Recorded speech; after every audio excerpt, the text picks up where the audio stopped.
Então, pessoal, de novo, né, professora Vânia, vamos continuar a estudar os tipos de texto. Vocês viram que no bloco anterior eu expliquei a vocês texto narrativo, texto descritivo, te dei exemplos e também de um texto injuntivo. Agora nós vamos ver os textos dissertativos, né? Então, o primeiro que nós vamos ver, vou colocar aqui já para vocês, é o dissertativo argumentativo. O que é primeiro o que nós primeiro precisamos saber aqui? É que aqui nós estamos falando de conteúdo e não da forma. Porque o que nós aprendemos a vida inteira sobre a forma dos textos dissertativos? Que pela estrutura padrão, eles precisam ter introdução, desenvolvimento e conclusão. Perfeito. O que nós temos aqui agora? Dissertativo, procure sempre pensar o que vai diferenciá-lo dos outros. No bloco anterior, nós vimos a narração, que consiste em contar histórias, em relatar fatos. Nós vimos a descrição, que consiste em pintar retratos de objetos, de pessoas, de situações e de ambientes, como caracterizando, detalhando. Os textos injuntivos dão instruções. E o que os textos dissertativos fazem mesmo? Apresentam ideias, mobilizam ideias. Então, eu saberei que eu terei diante de mim um texto dissertativo, porque é aquele em que nós mobilizamos ideias. Agora, no caso do texto argumentativo, é o texto que visa influenciar o leitor por meio de uma linha de raciocínio consistente, procurando convencê-lo, ante a evidência dos fatos, a concordar e aceitar como correto e válido o ponto de vista expresso. Então, a primeira coisa que você precisa saber é que o texto argumentativo é um texto de caráter persuasivo, porque aqui você tem um autor que está tentando convencer o leitor. Isso é essencial para nós. Aqui há um autor que precisa convencer o leitor. Então, como é que você vai proceder na leitura de um texto como este? Você lê o texto todo, terminada a leitura, pergunte a você mesmo: qual foi a intenção maior deste autor? Ele transmite ideias com o objetivo de convencer o leitor dessas ideias? Ele defende pontos de vista, tentando convencer o leitor sobre esse ponto de vista? Então, eu já sei que esse texto é dissertativo de caráter argumentativo. Se ainda assim você ficar com dúvida, o que você vai fazer? Observar as características da argumentação. Então, a primeira coisa, ela faz o encadeamento de ideias e de raciocínios com o objetivo de convencer o leitor. Portanto, trata-se de um texto de caráter persuasivo. Os assuntos são tratados de maneira bastante abstrata e genérica. As relações internas e a coerência entre as frases são imprescindíveis para garantir o sentido e, consequentemente, ganhar a adesão do leitor para o ponto de vista defendido. Os elementos de coesão e as palavras abstratas integram a estrutura básica do texto argumentativo. Então, tome muito cuidado, porque na argumentação também você vai encontrar uma presença marcante de elementos coesivos, como preposições, conjunções, pronomes relativos, pronomes demonstrativos, e isso já vai te ajudando, porque é isso que ajuda a compor a lógica deste texto. Aqui eu vou colocar um exemplo para vocês. Este texto ele caiu na prova do Ministério Público do Estado do Tocantins. Observe que ele é um texto do Maurício José Nardini. Olha que interessante. O discurso que procura limitar a atuação dos movimentos de defesa dos direitos humanos a uma questão policial carrega grande distorção. Veja que neste primeiro período ele já mostra uma certa parcialidade. Muitos acabam sem responder a uma indagação que a miúde surge na boca daqueles que pretendem esvaziar o discurso acerca dos direitos humanos. E os direitos humanos da vítima? Parece até que existem duas espécies de direitos humanos: o dos marginalizados e o das vítimas. Observe que ele argumenta, esse texto ele é mais contundente. Aí ele diz, direitos humanos constituem um instrumento forjado para defender a pessoa humana de modo geral, e não apenas o indivíduo qualquer, seja ele criminoso, seja ele vítima de crime. A violação dos direitos humanos dissemina-se não só por meio das transgressões à lei, mas também pelo exercício abusivo do poder político e do poder econômico. A violação de um direito, seja ele de uma pessoa, seja de um grupo de pessoas, está permanente e estruturalmente subordinada ao autor da violação. Mas não se deve esquecer de que há fatores sociais e econômicos envolvidos na questão. Contundente, é um texto que visa mesmo a convencer, que traz o ponto de vista do autor de uma maneira muito clara, muito objetiva. Agora vejamos o texto dissertativo expositivo. De novo eu estou reiterando que vai estabelecer a diferença entre a dissertação expositiva e a argumentação não é precisamente a forma do texto, a maneira de estruturar, e sim o seu conteúdo, a intenção do autor ao escrevê-lo. Tomem muito cuidado com isso, porque é uma informação essencial para vocês não se confundirem nas provas, já que às vezes o examinador põe: trata-se de um texto expositivo, trata-se de um texto argumentativo, e isso é necessário para vocês. O que diferencia é o conteúdo e não o aspecto físico.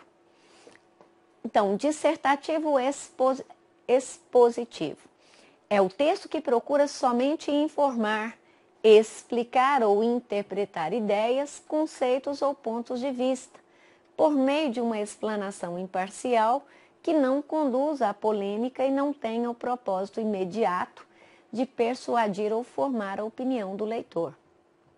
Então, observe que neste caso ele não quer formar opinião, ele não quer persuadir, ele quer apenas informar.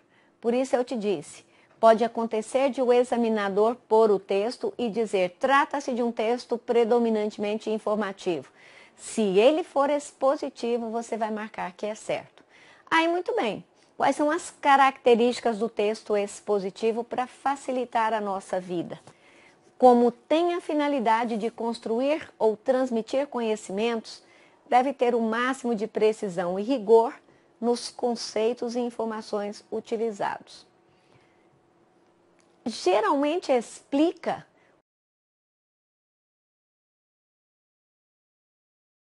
ou fundamenta as afirmações, pode apresentar ideias que não necessariamente sejam dele, diferentemente do texto argumentativo em que ele vai querer mesmo fundamentar as ideias dele e provar as ideias dele. Predomínio da função referencial. O que isso significa?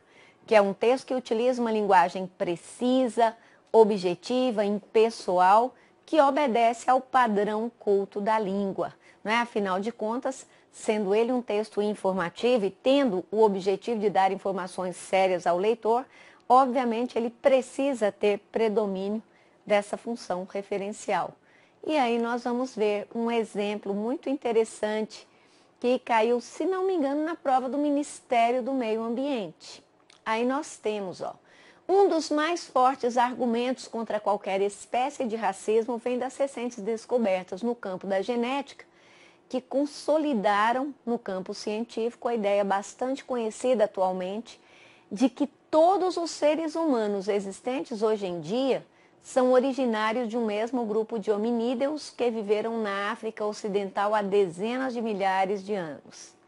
As pesquisas realizadas pelo geneticista Mark Feldman, professor da Universidade de Stanford, nos Estados Unidos, que comparou os códigos genéticos de 1.056 voluntários de 52 regiões do planeta, revelam diferenças tão pequenas que a única conclusão possível é a de que toda a humanidade descende de uma população bem pequena. Essa população, por motivos ainda desconhecidos, migrou em direção ao norte, passando pelo Oriente Médio, povoando a Europa e a Ásia e, posteriormente, migrando dessa região para o continente americano e demais partes do mundo. Observe aqui que ele trabalha com ideias de outras pessoas. A intenção dele é dar-nos uma informação, ele não tenta nos convencer de absolutamente nada. E aí você tem um texto. Professora, mas ele se assemelha muito a uma narrativa. É verdade, mas qual é a exata diferença entre o texto narrativo e o texto dissertativo? É que a narrativa atém-se a fatos e a histórias. Observe que o texto dissertativo atém-se a ideias. O que este autor faz neste texto é mobilizar as ideias e não apenas relatar fatos. Muito bem, aí nós temos os textos sob a forma de poesia. Os textos sob a forma de poesia mais comuns nas provas de concurso são os poemas e as letras de música. Ambos são muito comuns nas provas, mas eu optei por escolher o Romanceiro da Inconfidência, da Cecília Meirelles, que foi utilizado recentemente na prova da Polícia Federal. É um texto lindíssimo, ele é composto de 85 romances e aí nós temos uma partezinha do romance 81, que é chamada de 12 Ilustres Assassinos. A banca cobrou a interpretação deste texto, a parte de interpretação, de compreensão das ideias e até usou também para cobrar alguns itens de gramática. Você percebe que é um texto muitíssimo bem estruturado, muitíssimo bem elaborado e até com os vocábulos que são mais antigos e que podem inclusive dar um certo pavor, um certo medo no candidato que não conheça estes significados. Então vamos ver essa obra de arte da Cecília Meirelles. Ó grandes oportunistas, sobre o papel debruçados, que calculais mundo e vida em contos doblas cruzados, que traçais vastas rubricas e sinais entrelaçados, com altas penas esguias, embebidas em pecados. Ó personagens solenes, que arrastais os apelidos, como pavões auriverdes, seus rutilantes vestidos. Todo esse poder que tendes confunde os vossos sentidos. A glória que amais é desses que por vós são perseguidos. Levantai-vos dessas mesas, saí de vossas molduras, vede que masmorras negras, que fortalezas seguras, que duro peso de algemas, que profundas sepulturas, nascidas de vossas penas, de vossas assinaturas. É uma obra de arte lindíssima, mas que numa prova de concurso, às vezes, pode fazer com que o candidato perca um pouco de tempo, porque é um texto que exige mesmo tempo para ler, demanda umas 2 ou 3 leituras para que se entenda perfeitamente os sentidos de tudo que aí está. Muito bem, aí vocês têm um exemplo do que é que a banca pode ou que as bancas podem cobrar nessas provas em relação aos textos em versos, em relação aos textos escritos sob a forma de poesia. Nós vemos que aqui, a rima, a métrica, mas isso é porque é uma poesia clássica. A poesia contemporânea quase não conta mais com rimas e com métricas, mas nem por isso perde a graça. Vamos ver agora os textos verbo-visuais. O que são esses textos verbo-visuais? Eu te disse, são os textos que vão utilizar a linguagem escrita e a linguagem visual, mais precisamente os desenhos. Aí nós temos infográficos, cartoons, charges, folders e tiras de quadrinhos. Vamos começar então pelo infográfico.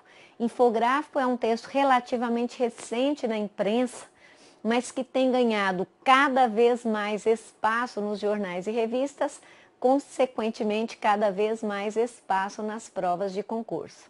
Coloquei aí para vocês. Infográfico é um quadro informativo, o próprio nome já diz, que mistura texto e ilustração para transmitir visualmente uma informação, com detalhes mais relevantes e com forte apelo visual. Ou seja, o infográfico, em vez de contar, ele mostra a notícia para o leitor.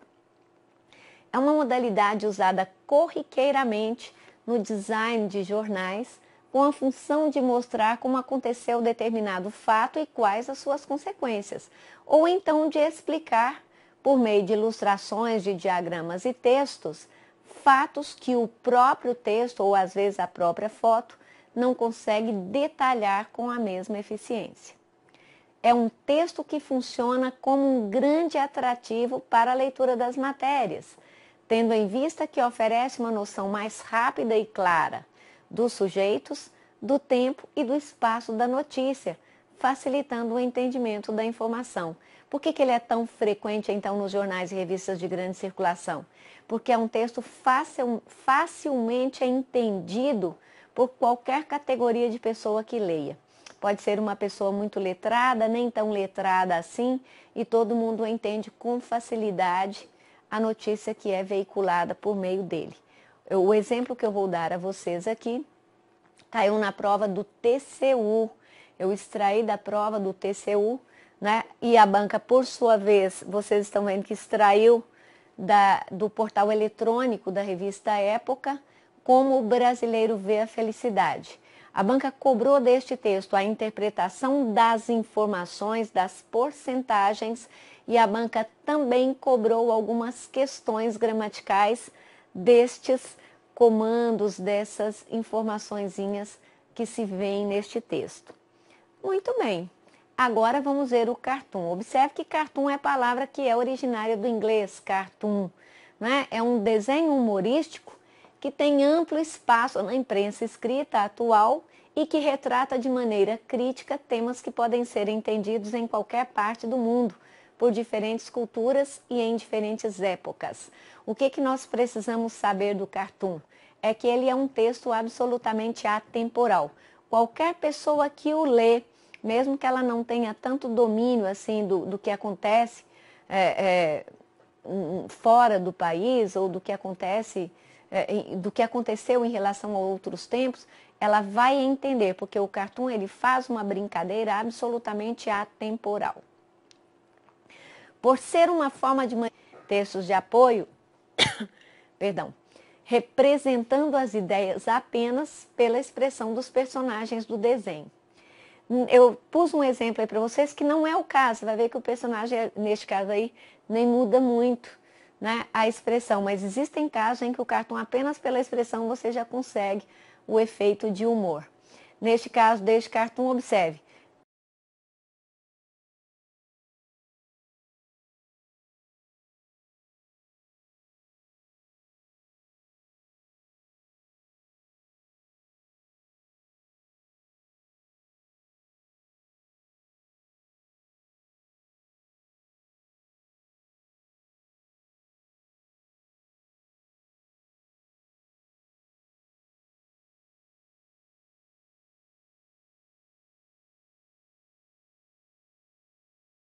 Esta pessoa faz uma, né, lá em São Paulo.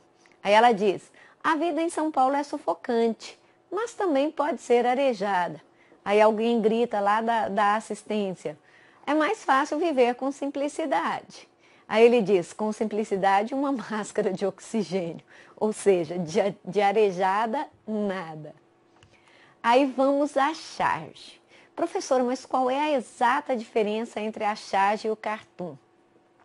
Eu disse a vocês que o cartoon é atemporal, ele faz uma brincadeira sobre qualquer época, sobre qualquer tempo e todo mundo entende. A charge não, a charge ela depende do contexto, ela depende do conhecimento histórico do assunto para que a pessoa consiga encontrar o efeito de humor. Observe, charge é originário do francês charger, que significa carregar. Só por aí vocês já sabem que também o que diferencia a charge do cartoon é o fato de que o humor da charge é mais pesado, é mais ácido, é mais crítico. O cartoon normalmente vai fazer uma brincadeira mais singela com os assuntos do cotidiano. Então aí está. A charge é uma forma de manifestação caricatural que relata um fato ocorrido em uma época definida, dentro de um contexto cultural, econômico e social específico. Por isso é necessário que o leitor, o interlocutor, tenha conhecimento desses fatores para entender o que provoca o humor. Fora desse contexto, ela provavelmente perderia sua força comunicativa. Então, a charge é um texto que depende do contexto histórico, do contexto social, diferentemente do cartoon, que é um texto atemporal. Utilizando-se da caricatura e da ridicularização de uma situação, a charge transforma a intenção artística em uma prática política, em uma forma de resistir aos acontecimentos, nem sempre objetivando o riso, embora muitas vezes o tenha como um atrativo. O exemplo que eu te dou aí de charge, eu extraí da prova que foi feita para o Bacen pela banca CESP, agora, recentemente. A banca, por sua vez, tirou esta charge da internet, né, do site do Economidiando. O que nós temos aí? Um desenhozinho estilizado do cavalo de Troia e a tarja que diz presente de grego. Da barriga do cavalo de Troia caem os guerreiros. Logo depois você tem o desenho de um porquinho, que é um cofre, e que também serve para ilustrar os países com a economia teoricamente mais porca da Europa, os pigs, né? E da barriga do porquinho já caem os homens do FMI. Veja a inscrição FMI na pastinha destes homens. E observe que aí na tarja está presente para grego. Um dos itens cobrado pela banca sobre esta charge foi: para conseguir o efeito de humor da charge, o leitor necessita de ter conhecimento histórico do assunto, mas também de entender o significado das preposições nas tarjas que trazem as inscrições presente de grego e presente para grego. E é verdade, porque o presente de grego é a origem e presente para grego é a finalidade, né, a quem ele seria entregue. Muito interessante a cobrança da interpretação dessa charge na prova do concurso. Muito bem, turma. Agora nós vamos ver folder.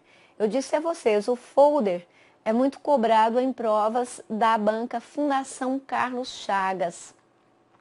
Vocês estão vendo que este folder aí, ó, é da Anvisa. Olha que interessante. É um folder da Anvisa, mas que foi cobrado na prova do Tribunal Regional do Rio Grande do Sul, Tribunal Regional Eleitoral do Rio Grande do Sul. Observem vocês, uma prova de Tribunal Regional Eleitoral cobrando a análise e a interpretação de um folder veiculado pela Anvisa. Então eu coloquei, o que é o folder? É um folheto com uma dobra, daí ser chamado folder, porque vem de fold, que em inglês quer dizer dobra. O folder é um folheto dobrado, ou às vezes traz até duas dobras, que tem o objetivo de apresentar informações.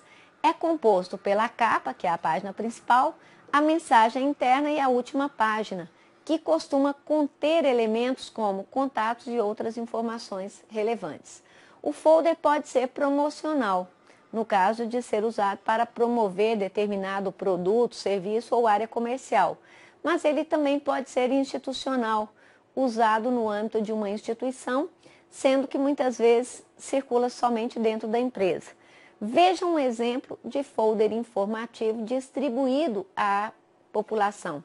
A Anvisa mostrando à população como é que se pode estabelecer a diferença entre o medicamento pirata e o medicamento original, o medicamento verdadeiro. E, como eu te disse, é um folder que ensina a identificar medicamentos, tarjas, e que foi cobrado na prova do Tribunal Regional Eleitoral do Rio Grande do Sul. Muito bem, vamos agora às tiras de quadrinhos.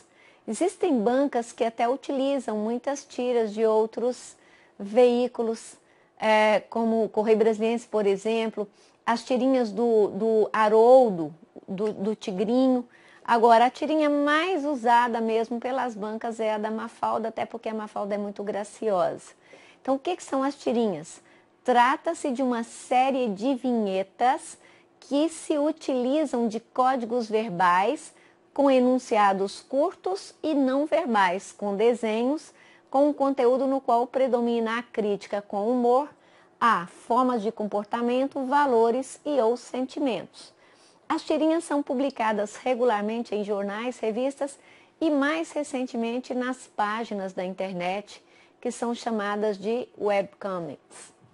Pois muito bem, o que diferencia a tirinha do cartoon?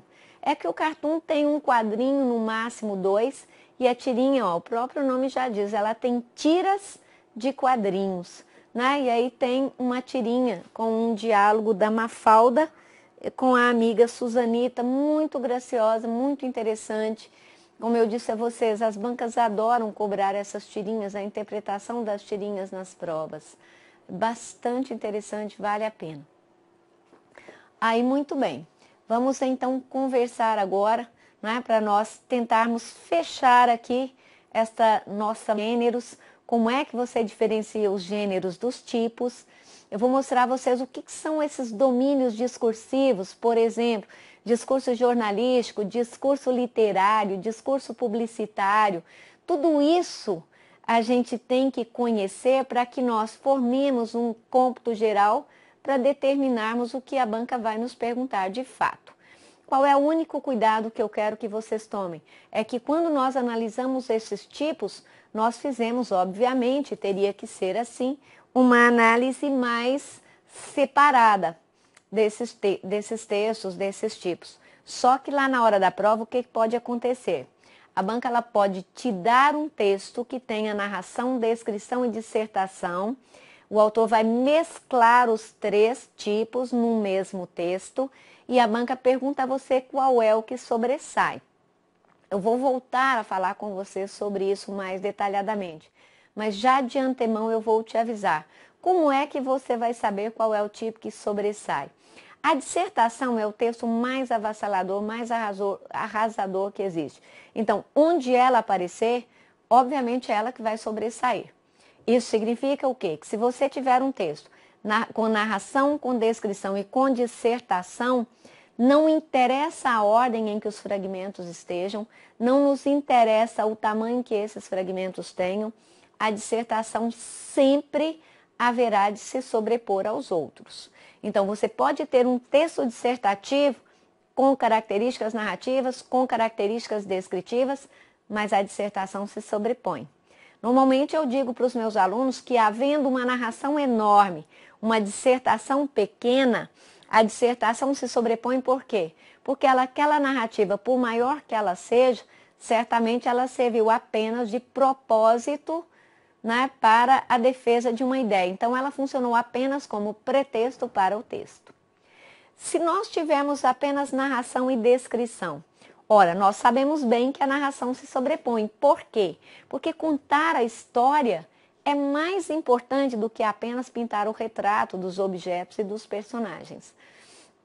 Se nós tivermos apenas descrição, é que nós vamos dizer, não, o texto é predominantemente descritivo.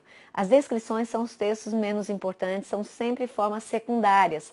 Descrições podem aparecer dentro de uma narração para ajudar a clarear o ambiente, os personagens. Descrição pode aparecer dentro de uma dissertação para ajudar a clarear as ideias. Então, ela sempre será texto secundário. Como é que você vai encontrar, então, um fragmento predominantemente descritivo? Como o exemplo que eu te mostrei recentemente, né? Que é o fragmento do livro Os Sertões, que é formalmente uma narrativa, mas dali a banca extraiu apenas um parágrafo em que o autor pintava o retrato do sertanejo, e aí aquele parágrafo isolado é que é predominantemente descritivo. Então, só para nós fecharmos aqui com chave de ouro, o que vocês já sabem? Que havendo narração, descrição e dissertação, predomina a dissertação. Havendo narração e descrição, predomina narração. E a descrição, somente quando ela aparecer sozinha, sob a forma de um parágrafo ou dois. Para vocês terem uma noção do quão pouco importante é uma descrição, abram uma bula de medicamento. Quando você abre a bula de medicamento, o que você mais vê nela são descrições, porque a bula descreve o princípio ativo, descreve de que forma esse princípio ativo atua no organismo do indivíduo e descreve até as reações adversas que o medicamento pode provocar caso seja tomado de forma inadequada. Agora, todas aquelas descrições aparecem ali na bula de remédio com o propósito de quê? De chamar a atenção para a necessidade de se tomar o medicamento de forma correta, ou seja, de observar a posologia. A posologia na bula aparece em poucas linhas, 3 ou 4, né, que é o modo de usar. Mas esta posologia faz com que a bula seja classificada como um texto predominantemente injuntivo que possui características descritivas. Observe que neste caso a descrição aparece de forma secundária. Eu espero que vocês tenham gostado, eu espero que tenha sido bem claro tudo isso que eu falei para vocês. Obviamente, em próximas aulas a gente vai ajudando a esclarecer ainda mais esses tipos, mas de qualquer forma, isso aqui já plantou uma sementezinha para que você de agora em diante comece a olhar os textos com um outro olhar, mais técnico, menos leigo, porque é assim que a banca vai cobrar de vocês. Muito obrigada pela sua atenção. Nos encontramos no próximo bloco.